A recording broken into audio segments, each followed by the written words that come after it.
So is it clutter or classic? Is it nuisance? Is it antique? Is it junk? Is it treasure? Tim Showalter is the man that can let us know exactly which of those definitions fit some of the things in your home. He's here from Hoosierboy Restoration.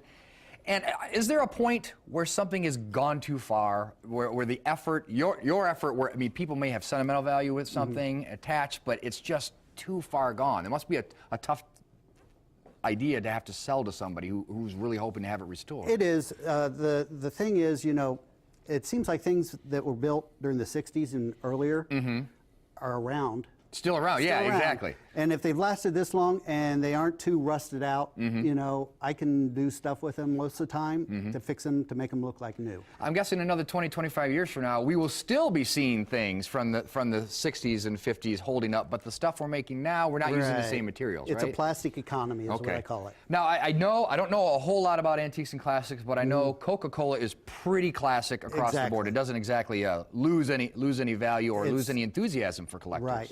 It's a good stand-alone piece that you'll always find. If it has Coca-Cola in the raised letters like it has in the front, it's always going to be worth saving. I picked this up for $20 just because the bottom of it is rusted out. Okay. And what I'll do is I will cut the bottom off, weld on a new piece, strip it down, paint it, put about $50, $60 into it, and you'll have a $200, $300 piece right there. Wow. Or a nice piece just to save and show your friends and family. Now, obviously that's worth doing, just not only to make it in better shape and maybe even usable again, but aren't there some things that, I don't know, benefit from not being touched? Exactly. If you'll look down here, I have this Mobo horse. Okay, right here. And, you know, this has a nice clean patina on it. What I've done is I've cleaned it up and I preserved it the way it is. Oh, okay. Now what I've also done is I've taken other mobile horses and I've painted them and restored them back to full. Oh my gosh! Yeah, we're seeing a picture of that right now. That was totally rusted out, and that now it looks like brand new. So there is such a thing as good age and bad age, as far as things like that are Exactly. concerned. Okay, when it comes to furniture, something like this children's chair. That's a couple different types of talent required to put this back together. Right. We're talking not just wood restoration, but the wicker as well. The wicker has been replaced.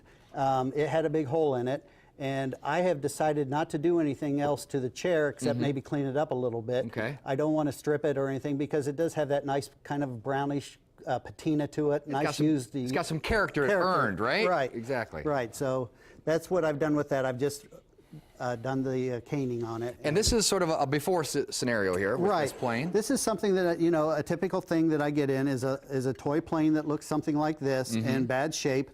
What I do is I take a picture of it, I digitize it, I color it on the computer, and then I'll send it to the customer for approval. Okay. And then when it's done, it comes out looking something like this. Great use of modern technology to make sure you're getting the desired result, exactly. Right? That is, I mean, as far as something like that though, how do you manage replacement parts? This obviously missing the cockpit cover and the propeller. I have a nice inventory of different replacement parts. This piece I picked up at a hobby store yesterday and just put on there. So it's not a full restoration. I can get a propeller for a Hubley plane that is a metal propeller, but for the show today I put that little plastic one on. Okay, I'm gonna bring this over if you don't mind. We're gonna bring this up. This is a pretty common sight in backyards and porches and garages across America. Is something like this worth restoring? Obviously. Well, it is. This was built during the 30s, and you can tell that by the welding that has taken place all the way around here. All right. And this belongs to your producer.